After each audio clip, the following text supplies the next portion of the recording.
Hello and welcome to True North EV. My name is James and I'm here today chatting with Tyler from Envirodel.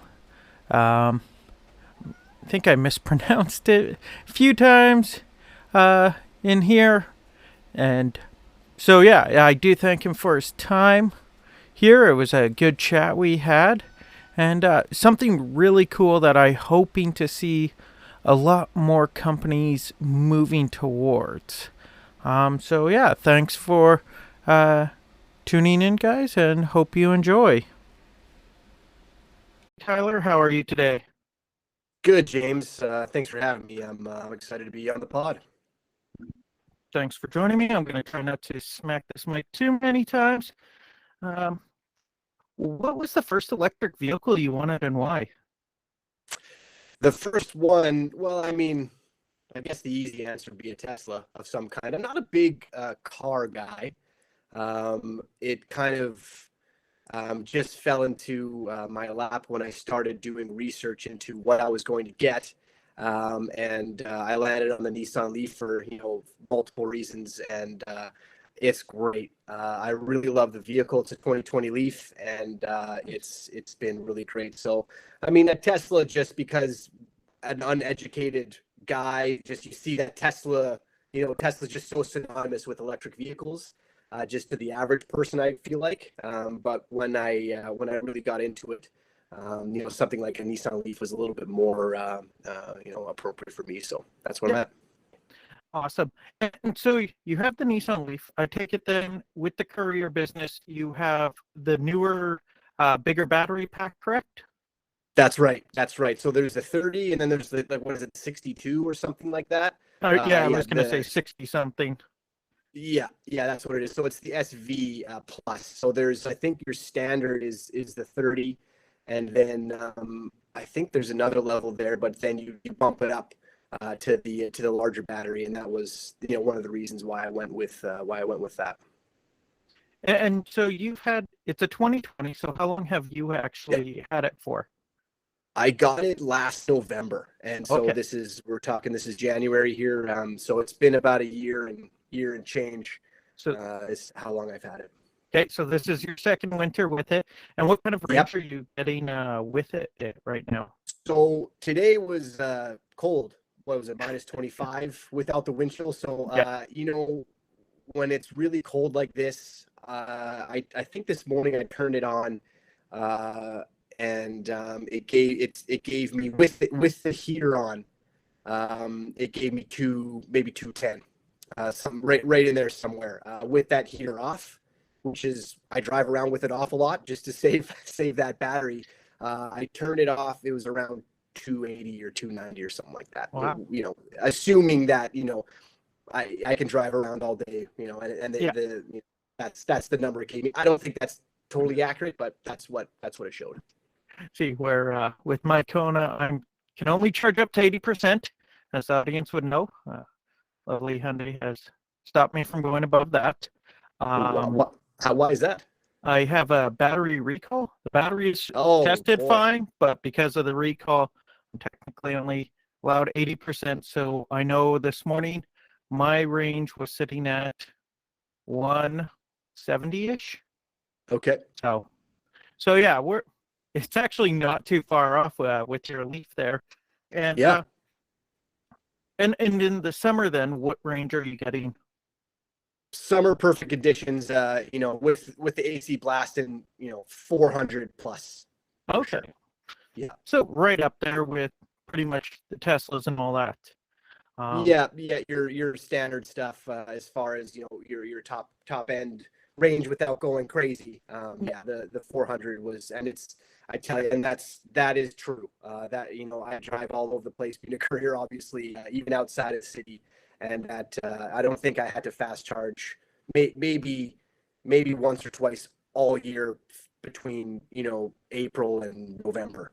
nice. And I go to Enola, St. Francis Xavier, East St. Paul, St. Norbert, all over the place, and range is not a problem in the summer for sure.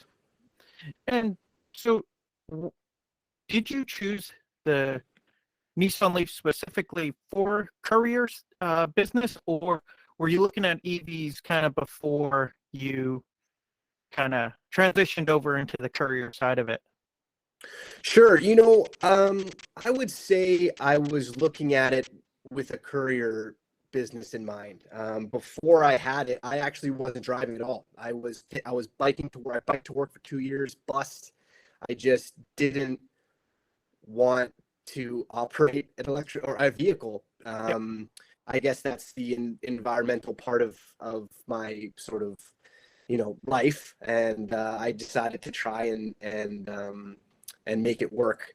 A little bit more green as far as getting around the city and all that kind of stuff. So it was definitely, I got it with the intention of using it for a business, and there's a few factors why I landed on that, but it was definitely for the business. Okay. And so is that why the Nissan Leaf kind of won over the Tesla? Is the Nissan Leaf is, well, at least a little taller. You could get bigger items in there, make it a little easier to get stuff in and out of. Oh, no question. Yeah, I never really even considered the Tesla to be to use that as a courier vehicle. There's no federal incentive with the Tesla right off the bat, and the cubic space, the storage space, really isn't that great. It's because what I wanted for sure was a hatchback, and that Nissan Leaf. I was listening to another one of your episodes, and I can't remember, I think the guy's name is Mark or something, but there's no spare tire, so it's sunken. Yep. And the Leaf, the reason I landed on that is because it had the most cubic space, more than the Kona, more than the Bolt, certainly. And there's a couple others too that I was looking at, and it had the highest range with the larger battery. So right there, those two reasons, I'm like, okay, well, I'm a courier. What's a courier? Well, I'm going to be a courier. I wasn't a courier before this, so I'm like, I got to carry as much stuff as possible and take it the longest distance as possible. Yep. So that I kind of hit it with that logic, and that's why I landed there. Okay.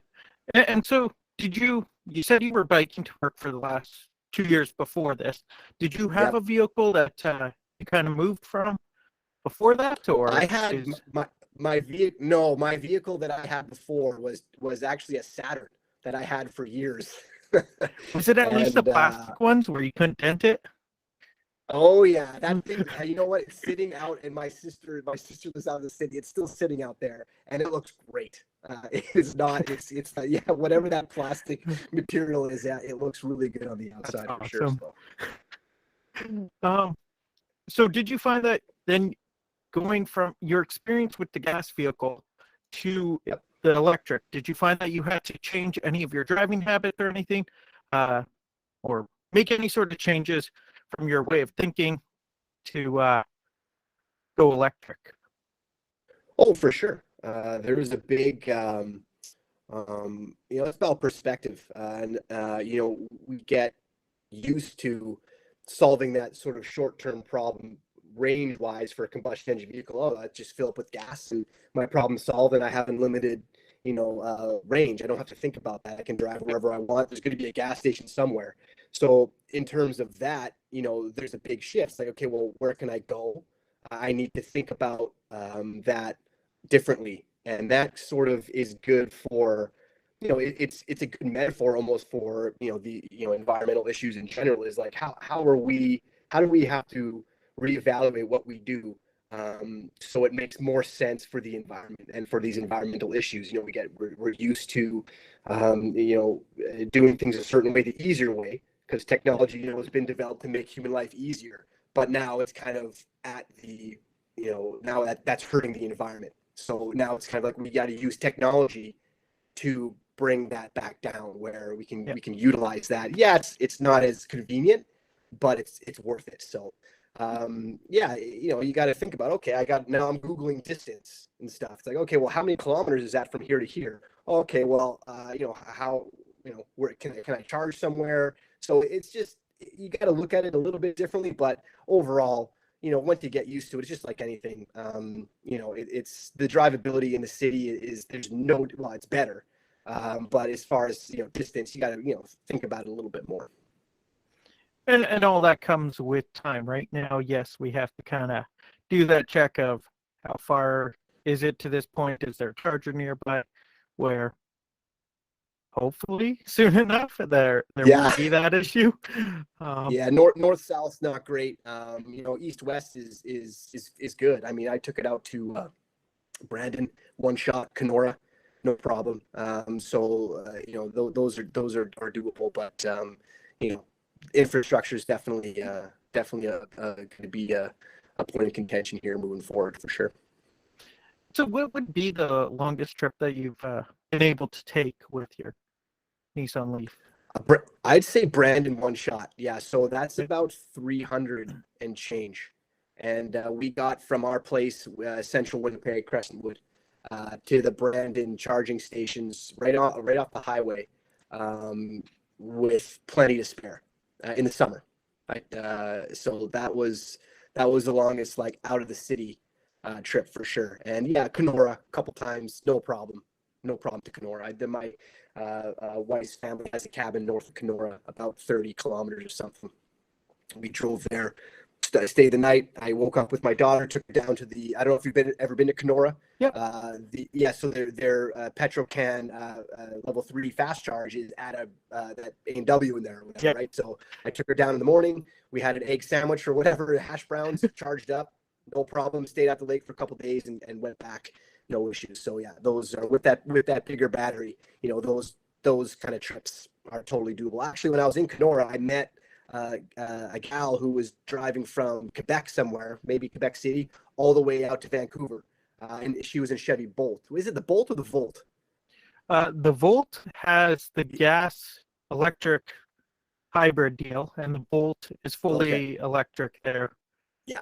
So the fully electric, she was driving all the way, which is kind of cool. But yeah, so that type of thing, on that electric highway, they call it Petrocan. It's totally doable. Yeah, and like you alluded to before, you just gotta, think about it in a little bit of a different way, but doable. Oh yeah. So now that you've had your Nissan Leaf for a little over a year, what's the worst feature about it? For you personally? For me personally, I mean, other than winter range, that rear windshield wiper sucks big time. It is the worst. I am so mad at it, and I brought it up with them at the dealership before, but it's kind of like my nemesis. I don't know if I have a faulty one. They haven't changed it out. It works great in the summer.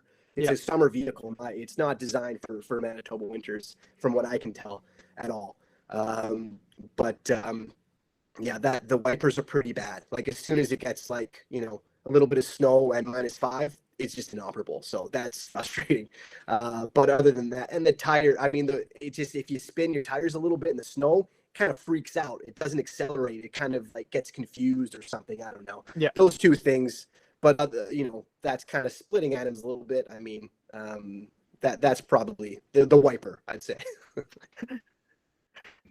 And so I guess just to be opposite, what's the best feature of your Leaf? The best feature, it's just such a smooth, quiet, peaceful ride. Just, it handles great. It zips around town. And honestly, the way it makes me feel driving around is probably what I get the most out of. Not necessarily, functionality, which it is. It's far better than any other vehicle I've ever driven. It's not even close. I drove my wife's parents. What do they have? They have like a Toyota, a RAV4, newish, like a 2019 or 20 RAV4, and it was like getting in that driving thing. I'm like, this is terrible. So I'll never go back for sure. So, but driving around and just knowing that you can do the same thing, get from A to B, or if I'm a courier, more than that, but you're just doing it in a way where we don't have to harm the environment. It's possible. So that the way, that thought, or when I sit in traffic and everyone's idling and, it's cold and you see all the, the CO2 from the tailpipes rise up. It's like, I'm not contributing to that. Even my little, that little bit, that's how it starts, right? Just those little steps. So that's, that's something that really resonates with me. And yeah, especially in the winter time, you get that nice exhaust fog going on. It's quite the issue. Oh yeah, for sure.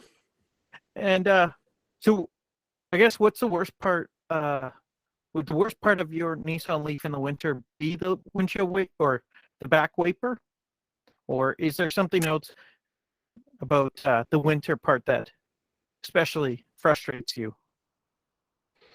Uh, yeah, I mean, other than the obvious, depletion with range in the heater, Yeah, it's really not unlike any other vehicle that I can really tell.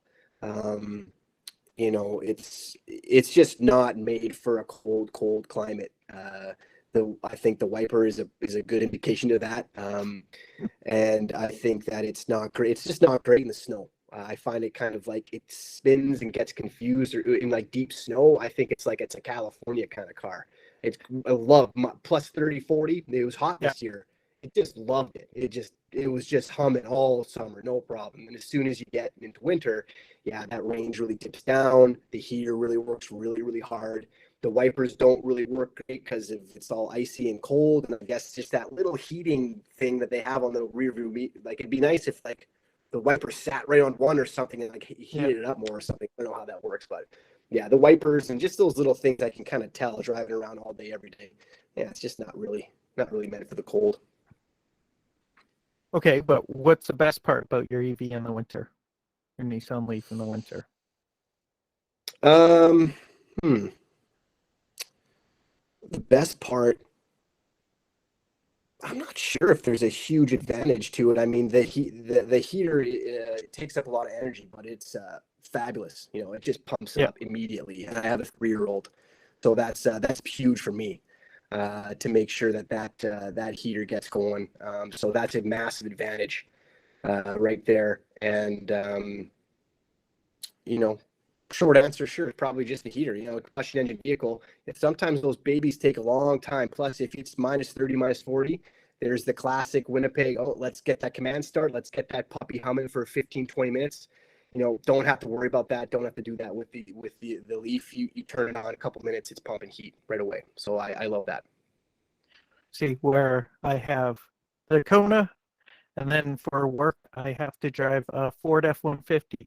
So I go from a nice Okay. warm vehicle into a nice freezing vehicle in these nice minus 30 weather. Yeah. Oh yeah. And so you said that you've taken in your Nissan Leaf in for a little bit of work with the rear wiper. What has your experience been with the dealership for service-wise? And actually Dealership. purchase and service? I mean, purchase, I guess, was fine. I knew, I won't say where, but I knew the guy who used to GM that place, so he kind of greased, I guess, a couple wheels for me there. So that the buying experience was fine. I think when I took it in, I've taken it in a couple of times. I think the rear camera needed to be replaced. It was like just didn't work or something properly, so they swapped that out. And I think there was something else, but I guess they had to get somebody specialized in to work on it. That's what I got. The regular guy. There had to be a specific person to do it. So there was kind of like a little bit of a I couldn't take it in right away, Yeah. and I guess I don't know if this is a typical dealership, but I drove over a nail once and I took it in. And I called and said, hey, I think this is what happened. I drove over a nail. Can you fix it up? And they're like, yeah, come in first thing in the morning.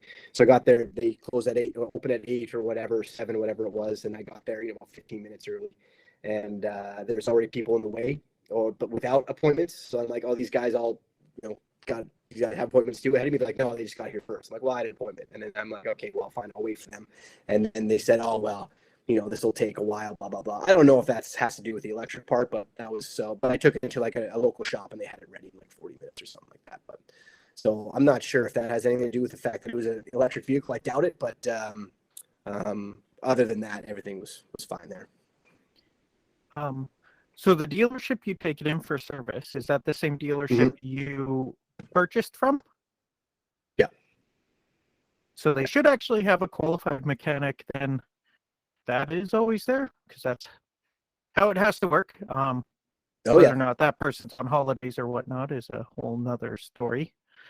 Sure. That I found, as a person that has worked both in the dealerships and at just those tire shops. The Mhm. tire shops always seem to be a lot quicker. Yeah. Mechanics don't like to do tires. So I think that's more of a slow process, because I've also had to take my vehicle in to the dealership once, 3 times for a nail in the tire. The first 2 times they couldn't even find it. Finally, Oh, the third time they found it. Um, so dealerships just seem to struggle with tires. okay. um, uh, have Especially with being a courier, have you found that you've started either converted somebody over from gas to electric, or started people thinking more about switching over? In terms of uh, customers or just people in general? People in general or customers?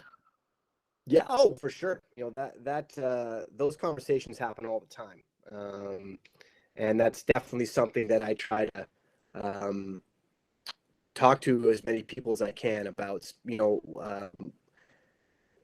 When you look at the emissions in Manitoba, your number one contributor is burning of fuel for energy, Yeah. and it's it's not close. And transportation, including transportation of goods, is right a part of that. And so that was sort of the whole core reason of doing this courier, was that, and how can we accomplish something the same, provide a necessary service, Yeah. but without harming the environment. That's basically my whole core value. And so when I apply, when I just talk, that's it. So when I talk to people about it, my friends, family, people that I'm meeting through Envirodel, there's definitely some misconceptions that I'm hammering down, or I'm not a car person. I'm not a technically savvy guy at all. But what I know is what I've learned by actually using it and doing it, with my own two Yeah. hands kind of thing. So I feel like that resonates with people when I come at it from like a practical point of view versus numbers. So I'm having lots of great conversations and really trying to convert people into, hey, it's unfortunate because it's COVID time. So I'm like, I Yeah. can't be like, hey, take it for a spin. You know what I mean? Or let's hang out and whatever, right? Like, Yeah. so there's not as much of that going on right now as much as I'd like that. But yeah, there's lots of reasons why, I'm able to have conversations with people and let them know that, hey, it's not something that's completely wild. It's something that's going to happen whether you like it or not. Electric vehicles are coming. So I've had lots of great conversations there. Nice. And I guess for my personal knowledge, I also have almost a 3-year-old. Next month he turns 3. Have Oh, you're you right on. had Good for you, man. Congrats. have you had your child seat and then people on the side? Because I have 3 kids. Child, Yeah, I you got have 3 kids. 3 kids. Yeah, but the older 2 are much older. Um, Yeah, but when I have all 3 in the vehicle, it yeah. is essentially shifting of the car seat, to get them buckled in. Do you find that the Nissan Leaf is at least a little wider, easier to manage? To manage, yeah. So Yeah. the Leaf, yes, we've got the car seat, and yeah, we've had 2 people back there, a little snug, but with the Leaf, the design of it is in the middle rear seat. There's like, it goes up, so it's like your feet are like kind of like up really high. That's like a battery thing, or I don't know what's there, but I know that it's a little snug back there. Okay. But if there's just one person in the back seat, it's completely fine. Yeah. But it's slightly raised up back there, I think, because of the design where the battery has to sit or whatever. So that's but as far as seatbelt and stuff, I don't think that's been a problem. No, Yeah. because I'm kind of looking at trying to find a cheap older Nissan Leaf, just as a Oh great yeah, little city vehicle. I do sure. some volunteer work, and the cone gets full of food. Fair enough. Yeah. That rear part of the Nissan Leaf, yeah, there's no tire well. So Yeah. it's sunken in there. I can fit. It's deceiving how much stuff you can fit in there. I'm a courier, so I've surprised myself a lot of times with what I can actually fit in there. As you know, you put the seats down or whatever, and even having one seat down, sometimes I have the car seat in there Yeah. throughout the day, and I can still fit a huge amount of stuff. So Nice. yeah, it's lots of space. So going on with Envirodel, Mhm. how how did the whole idea and the process get started? Had you decided you're going to take on a career business, especially you said you started it last year?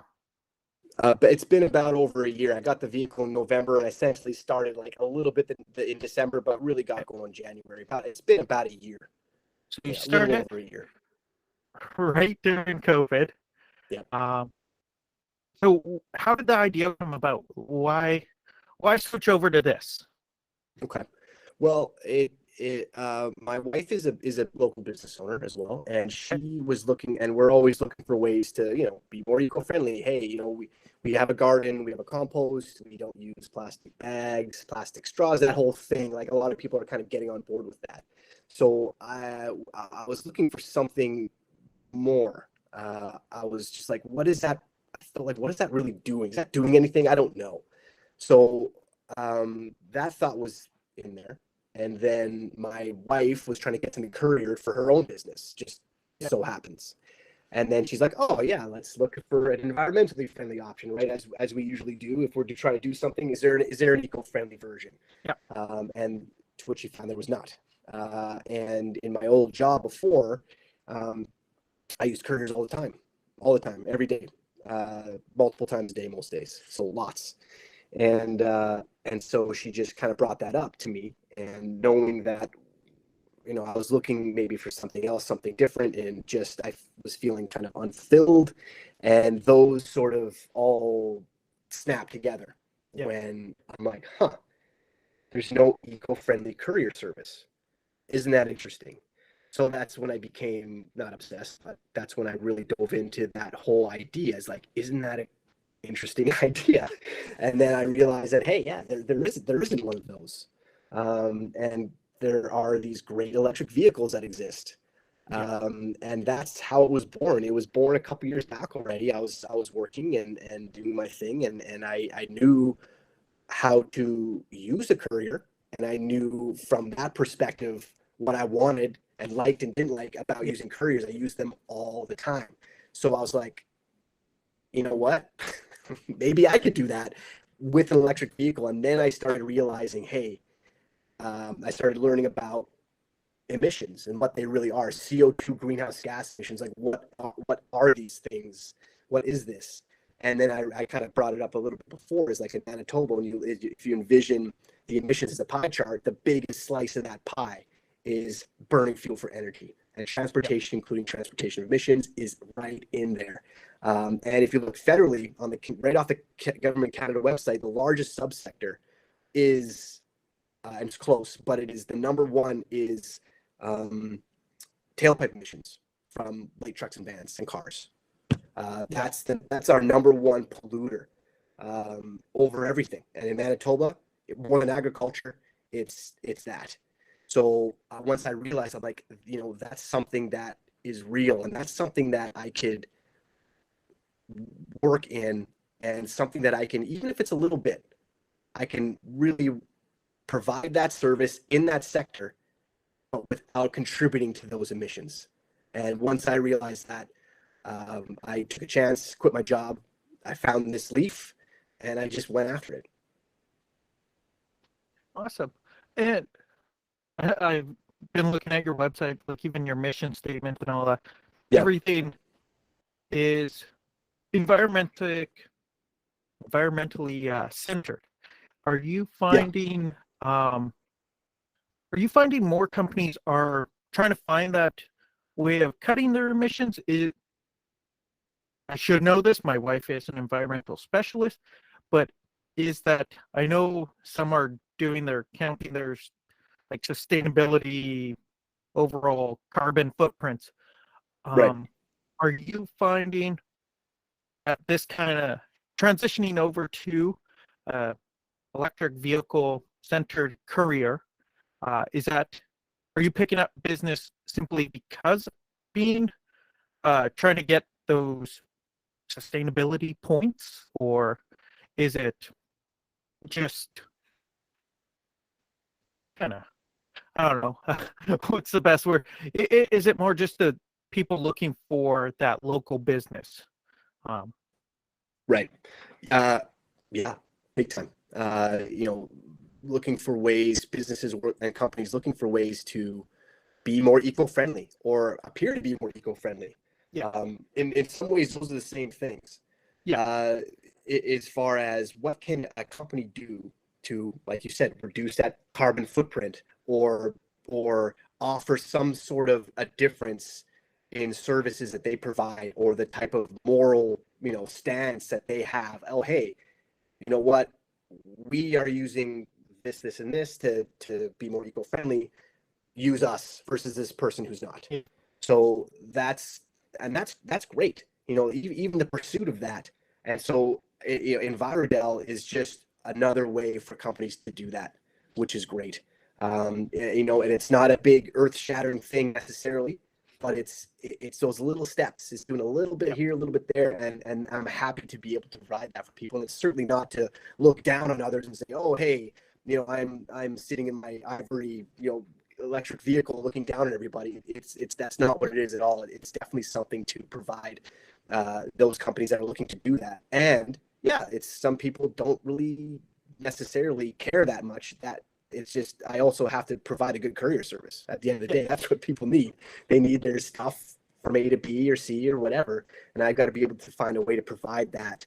And as a kicker, hey, we do it without harming the environment, and that's sort of like, I would say right now the majority of people are just looking for a good local service and a good local courier.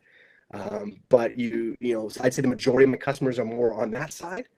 But once they kind of realize, oh, there's this environmental aspect, that's the kicker. That's Nice. really, that's what puts you over the top. So.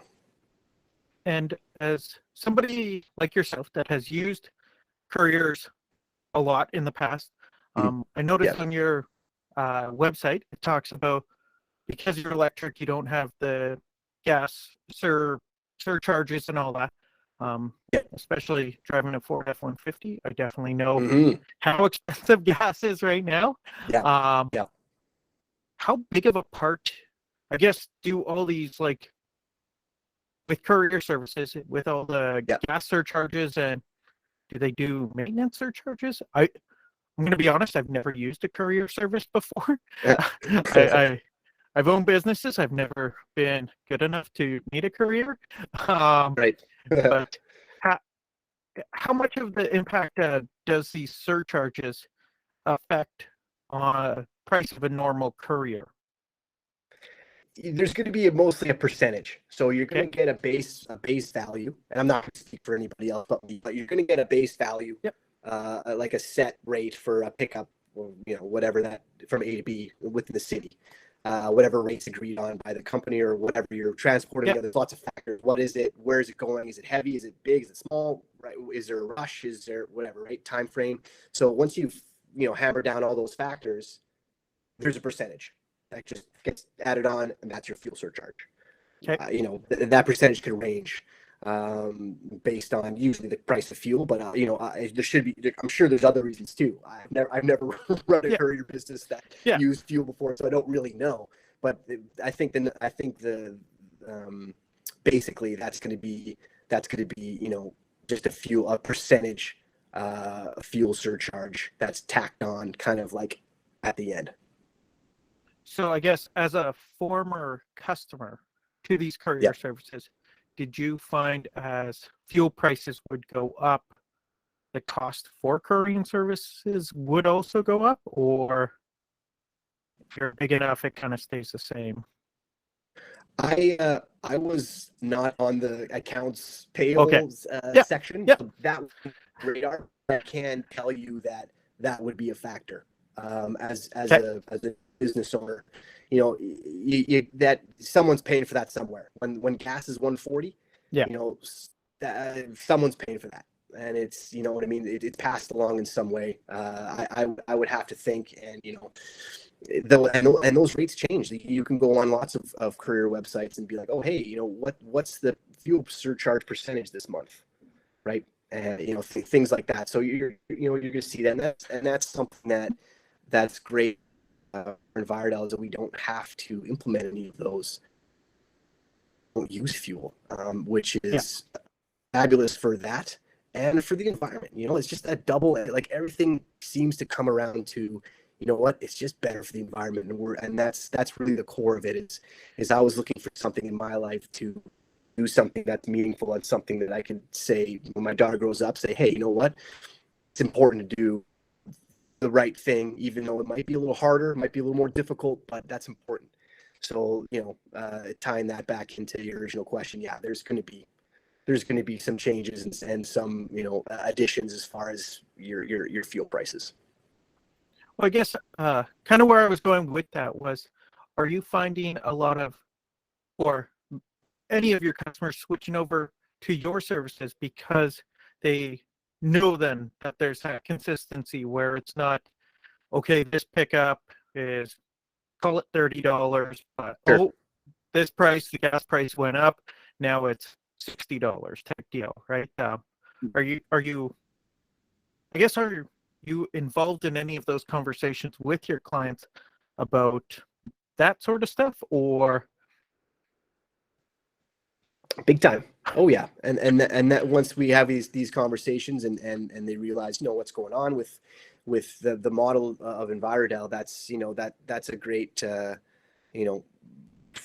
for sure. It is what it is. And there's this, kind of a, it's not, we're not like nickel and diamond people, it's kind of like, oh, there's this fuel surcharge. Is something that I'm Hey, happy Tyler. to. So with Envirodel, Yeah. your customers are all or mostly located within the Winnipeg area then, or I've noticed on, I believe it was Facebook that I kind of was poking around and all that, and I saw you do some, I'm not going to get the name right, community shares for the farmer community sharers deal, pickups? Or Oh, was I not seeing that correct? I do some out of towns pickups as well. There's one in Enola.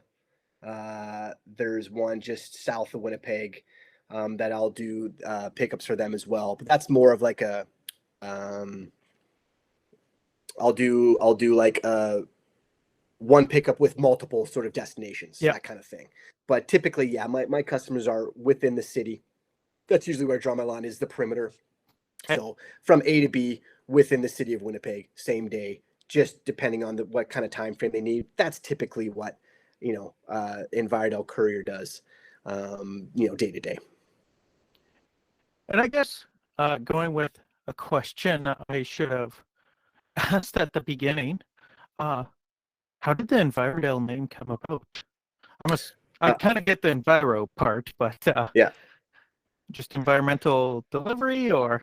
Yep. And like we were sitting around and I'm like, oh geez, what is this thing gonna be called? And yeah, so it's just, well, what is it? It's an environmentally friendly delivery service. So Envirodel, Electrodel was good, like an electric vehicle service. Electrodel, that was in the final running. There was might have been one or two others, but yeah, it kind of came down to Electrodel, Envirodel. Envirodel just seemed to kind of roll a little bit better than Electrodel. It's also like one of my friends said, electric car delivery. Like, where are you delivering electric cars? Like, what is this? So I mean, that's where it came from. Just sort of those two parts of the words combined to make one, and it just seemed to make sense. It does make sense. It took me till just now asking that question. I'm like, okay, oh, yeah. yeah. Well, now I can't unsee it. Yeah. I guess with COVID, how are you finding it building up a business? Because I know, talking to most, this is kind of the worst time to start a business, but with being a courier, is it a little maybe easier because you aren't needing that whole I guess you do need physical contact. Some stuff needs signatures and all that. Um, I guess Mhm. how has been starting the business and all that with Right. this whole? With code, hey, there's always going to be challenges. I mean, Yeah, the biggest challenge for me is, yeah, a lot of these offices are closed. There's just nobody in them. They're locked door policy. You can't just roll into an office building necessarily and just go floor to floor to floor anymore, or at all, yeah, right? I can't go in and shake somebody's hand and see their face. You know what I mean? Like that sort of grassroots ground level of you're just door to door marketing is impossible. yeah. Well, not impossible. Nothing's impossible, but like, I can't It's go a in lot and, harder. it Yeah, have the right, a lot more difficult, right? So that's my biggest challenge for sure, is just seeing people and meeting them face to face. But there's a lot of ways that, hey, it maybe does make sense because people aren't at the office and they might still need their stuff to be transported. yeah, People don't want to go to the store. People don't want to go to the office, but they still need something delivered from A to B, and that's something that we can provide, and that's something that a courier will do anyways. yeah, So I'm definitely lucky there. Is with this whole um, online shopping, those need to be delivered somehow, kind of thing. So it's like other customers are looking for ways to be able to make money and get a revenue stream in. So they're yeah, shifting what they do as a face to face, maybe a retail interaction. Well, that's now online, and we're going to deliver to your house, kind of thing, right? So that's one example. There's other things going on, but that's it's kind of, there's challenges, but when you're, like you said, if you're delivering it, well, hey, you know what, maybe people need stuff delivered just as much, or if yeah, not more. So yeah, they're balancing between those two things. yeah. Just because I remember when I had a detail shop that I had going. Oh my gosh, it's about 15 years ago. It essentially Oh boy. was canvassing the neighborhood with little Yeah. flyers and all that, where not it's not like that during these times. Yeah, Um, and cold calling can only go so far. And exactly. yeah, Yeah. yeah. Um, so is it currently just one vehicle, or is there multiple vehicles right now that you have? We're working on expanding all the time, Yeah. and that's definitely what the plan is. And as far as long term goals, it would be to be able to charge these vehicles, not even having to use hydro with solar. That's my long term goal. They're doing that in California with these solar Yep. farms, Tesla solar farms. There's no reason why we can't do that here. So that's something that I'm always looking forward to the future, and how we can even make that more efficient, especially in Saskatchewan and Alberta. They're still burning coal. We're lucky here because we've got Yeah. hydro, but they're even if you plug an electric vehicle in Saskatchewan, a lot of the energy is still um, bad. It's not a great Yeah. source of energy. So that's sort of a long term goal. Not to get into specifics on that one, but yeah, we're always looking to take the next step. Nice. And I guess I guess kind of going with that, are I know it's super early, uh, but are you hoping to expand further out of Winnipeg, or is actually Winnipeg busy enough that you can pretty much do it, kind of deal with it all here? Mhm. Hey, there's all kinds of possibilities. Like you said, it is early, so I'm about a Yeah, year into it. I'm a rookie business owner, and I'm faking it to faking it to making it, whatever that saying is. So that's There's I have dreams and visions of what it could be. Right now, Winnipeg is my focus, as far as maybe a little bit of a short to medium term, but long yeah, term, I believe that there's all kinds of possibilities with how the technology is being developed. And city to city transportation. I did do kind of a I went out to Brandon for work. I transported some stuff for one of my a great customer of mine for a wedding event, and they had some. It was a virtual wedding right in the middle of pandemic. Right, we're all started in pandemic. I don't know any yeah, other way.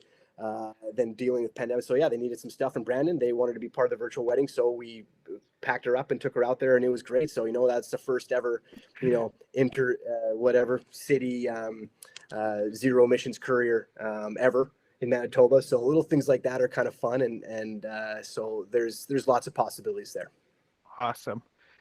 Because that's, I guess, the thing is you are the first. You're the one that has to figure out how to make an EV exactly. courier. The first one through the wall gets bloody or whatever. What is that? Yeah, for sure. But you know what?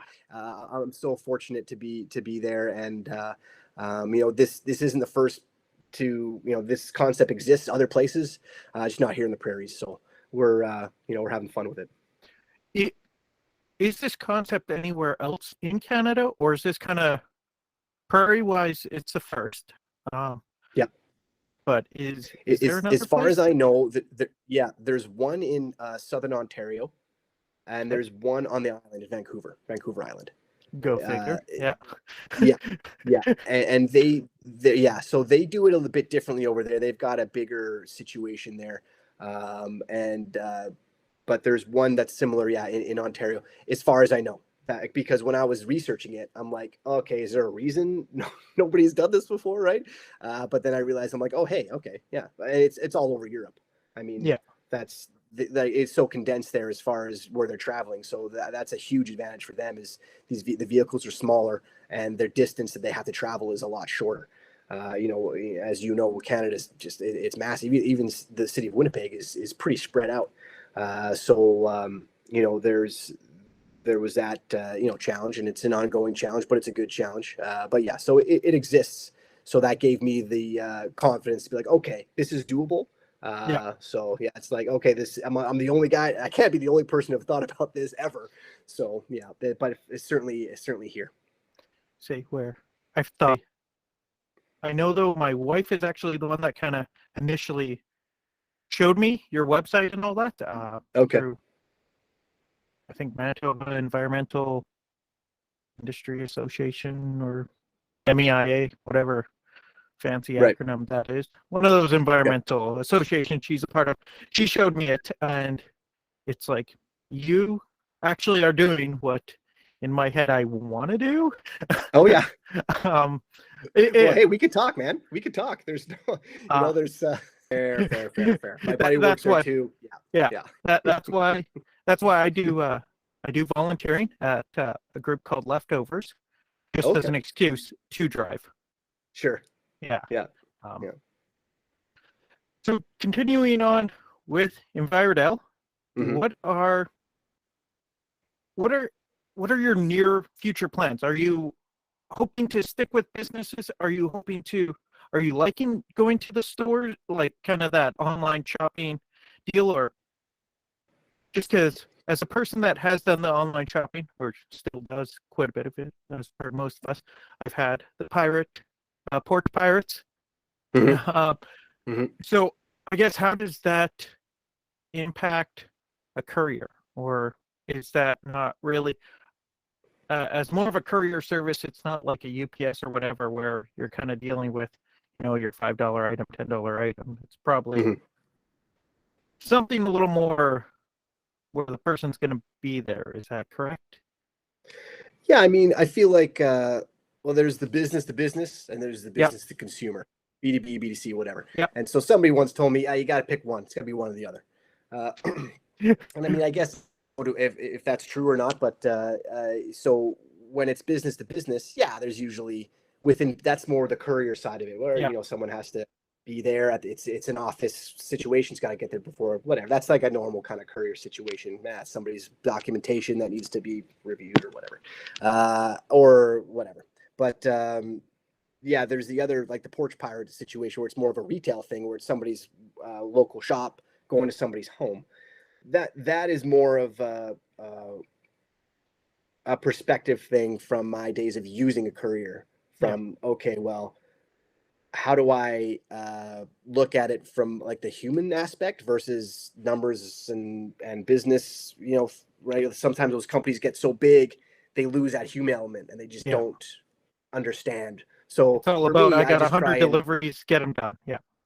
Yeah, just slap them out or whatever, right? Yeah. So it's like, yeah, it might take a little bit more time, but for me, it's definitely I try and take that as a case by case basis, and if I can conceal it behind a pot or something, I'll do it. If I can put it around the gate, I'll do it. I'll try and just do what I hope that delivery people do when they deliver stuff to my house. You know what I mean? It's like, Yeah. don't just leave. Try just you gotta try your best. So those types of things, or take a photo of it, or text somebody when you're there, or whatever, things like that. Just I kind of try and hit that with the human element there Awesome. for those ones. Awesome. And I hope more businesses start uh, using you simply I because that appreciate human it. element uh, and the environmental side of it. But but I go with when you have the human side of it, well, let's be honest, with a business dealing with a business, when you have the financial side of it, Hmm. that's Hmm. as somebody that works in that kind of role, well, I guess in a company that deals with everything involves numbers, and Yeah. it's the lowest number wins, Yeah. unfortunately, most of the Yeah. time. Hmm. Um, so it's nice to see this transition going on, uh, where we can get a company that actually could not necessarily be the lowest number, maybe today, Hmm. right? But I know my today's number is going to be my tomorrow's number, my Wednesday's number type deal, right? Yeah. Um, I like that consistency, right? It's not Right. the jumps. Um, what are is there any near term goals? I know, especially starting during COVID time, and kind of with every chaotic thing that's going on now. Hmm. Is there a goal that you got going on in the next 6 months to year type deal? Um, It, as far as keep continuing to keep on with COVID, or with the whole business side of it, are you is is your goal mainly to just keep with with the Winnipeg side of it, or expand kind of outside, especially during summer when you've got the farmers kind of growing with the vegetables? I used to volunteer also at Fort White Center, and they would have the cool. crop share programs, and so we would buy a certain share, but it was always you had to go and pick it up type deal. So is that I know that's sort of what you were doing on Facebook that I saw, but is that something that you see working, or is it good for now? Uh, I don't really know the answer to that question. Uh, you know, the thing that I've just learned in general is to just not say no. Yeah, There's so many opportunities, and you just never know what's gonna come across my email, or just like yourself, James. Yeah, out of the blue, I'm like, this is awesome, and I listen to the podcast. I'm a fan of your podcast now, and I've listened to a couple episodes. And hey, you know what? You just never know what you're gonna find in this community and in this city. So yeah, right now in Winnipeg, I'm just trying to continue to grow and to get involved in this type of community, as far as your electric vehicle owners, and environmentally focused businesses. That's something that I'm trying to be involved in. So hey, there's lots of possibilities, and yeah, the future is exciting. that's awesome to hear. So I don't want to take up too much more of your time. Is there any sort of uh, email, any sort of way that businesses can get a hold of you or ask you questions? What's the best way to get a hold of you? Of course, yeah. Envirodel.com, ENV. Oh, geez, I should probably know how to spell my company name. ENVIRODEL.com. Also, my email is the same. EnvirodelWPG for Winnipeg at gmail.com. You can email me anytime. I'll respond. basically anytime for you. My on the website, the numbers, my phone number's on there, my personal number on there. You can contact me at any time, and we're on Instagram as well. That's another place. That's same thing, Envirodel WPG on Instagram, and we try and post some stuff on there as much as possible. I know, a courier Instagram is probably not the most exciting thing, but we're lucky to have that environmental aspect where, we're talking about reducing emissions. And actually what we've done, we've just had our own little milestone where we've prevented over 10 tons of CO2 from entering the atmosphere using our eco-friendly service, just driving around without producing those tailpipe emissions. So that's a really great number that we're proud of, and that number is small on the scale, but it's a number and it registers, and that's something that we can provide our customers to say, hey, this is an actual number that we can look at and say, okay, this is something that's real, and this is something that is actually contributing big part of the solution. So yeah, check it out, envirodel.com, and the email address as well, and on Instagram. So awesome. Thank you so much for actually talking with me, taking the time here, and I appreciate that. I want to thank Tyler so much for his time and the information that he gave us. It was awesome chatting with him, and seeing somebody new that's coming out, trying to, I guess not fully trying to change how we do things for the better, how courier service can be better. So if you guys would like to reach out to Tyler, at Envirodel, you can check out his website at envirodel.com. You can email him at envirodelwpg@gmail.com, or check him out on LinkedIn at Envirodel Zero Emissions Courier, and on Instagram at Envirodel WPG. Or you could go the old-fashioned route and just give him a call at 204-806-9918. And I thank the Kilowatt podcast and see what they're all doing there.